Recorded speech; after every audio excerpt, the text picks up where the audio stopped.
Hey, this is Miss Monahan back again, and today we're going to get into Shakespeare. I'm so excited. So look up My Mistress' Eyes by Shakespeare. Got it?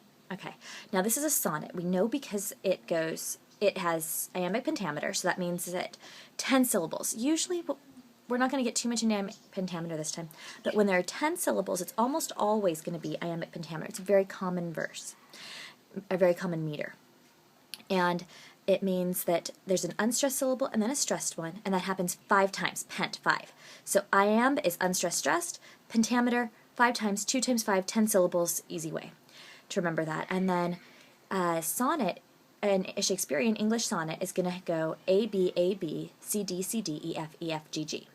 And when I talk about those letters, it's the last words are going to rhyme. So A and A are going to rhyme, B and B are going to rhyme. So look at the end of the line and look to see if it rhymes with the line not after it, but the one after that. So A, B, C, D, C, D, E, F, E, F, G, G. And another trick for Shakespearean sonnet is the first 4 lines are going to usually introduce a problem. Second set of 4 lines, they're going to develop it. Third, they're either going to add a twist or they're going to develop it, even push it to the nth degree. And then the last couplet, the last 2 rhyme lines, that GG, that's going to give us sort of the key to unlock the whole poem. So let's go through this. My mistress' eyes are nothing like the sun. Coral is far more red than her lips red. If snow be white, why then her breasts are done. If hairs be wires, black wires grow on her head. Okay, so let's look at this first stanza. He is listing off 4 things that she is not as much as. My mistress' eyes are nothing like the sun. Were eyes ever supposed to be like the sun? Sometimes back in Shakespeare's day they would write love sonnets, and they were so dramatic, over the top, that these women were glamorized beyond belief. But are anyone's eyes actually like the sun? Coral is far more red than her lips red. My lips without lipstick? Definitely not red. Have you ever seen someone with naturally red lips? That would be so weird, wouldn't it? So when we're reading this, it sounds like maybe he's trashing her. But let's look really closely at what's actually being said, and that's always so tricky with poetry. He's saying that she's not perfect. My mistress' eyes are nothing like the sun. Coral is far more red than her lips red. If snow be white, why then her breasts are done. If hairs be wires, black wires grow on her head. All a list of things where she is not perfect. But it isn't saying that she is hideous. It's just saying she's not these amazing things. Next stanza, we're going to expect this to develop it even more, so probably we're anticipating a continuation of this list. I have seen roses damasked red and white, but no such roses see I in her cheeks. So it does follow the list.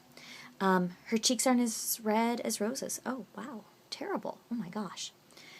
And in some perfumes there is more delight than in the breath that from my mistress reeks. Can you believe it? Her breath is not as good as perfume. Well, is yours?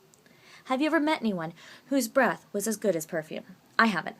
I love my friends, but they don't have breath that smells better than perfume. I have some delightful perfumes. Personally, I'm lately favoring Victor Rolf's, what is it? Some kind of flower balm or something like that. Anyway, it smells good. No one's breath I've met smells better. So, next up, this is the 3rd stanza we're approaching now, the next set of 4 lines.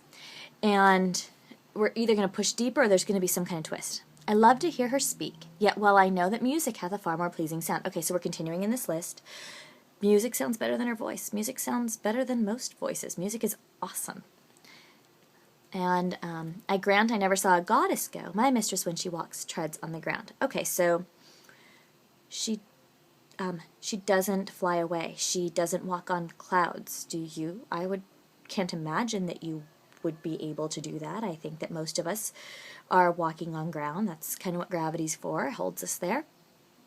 So I grant I never saw a goddess go. My mistress when she walks treads on the ground. So we push deep.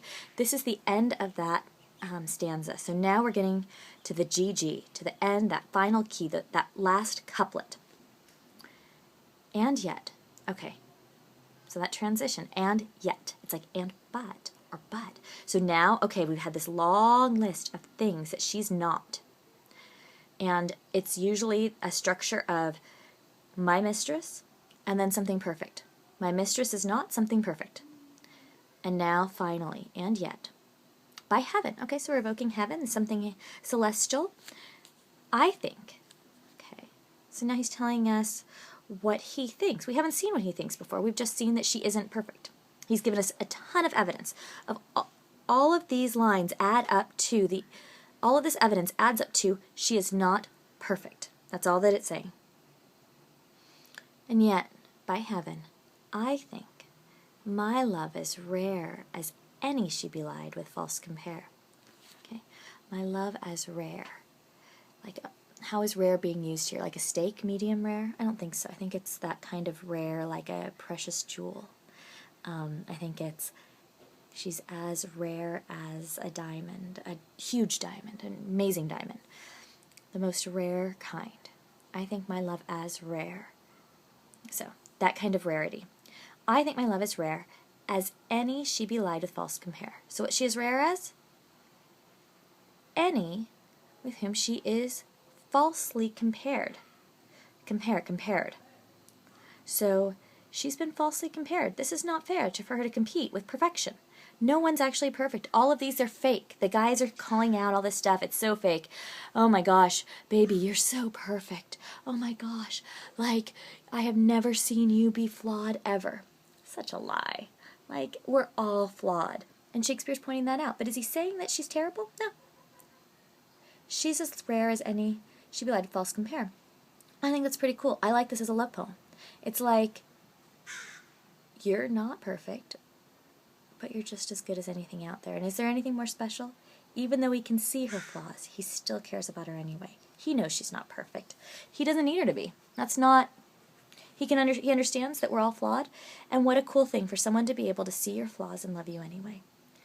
My Mistress Eyes by Shakespeare. Kind of a fun reminder that we don't need to be perfect to be loved. And I'll see you next time for more poetry. Have a good day. Bye.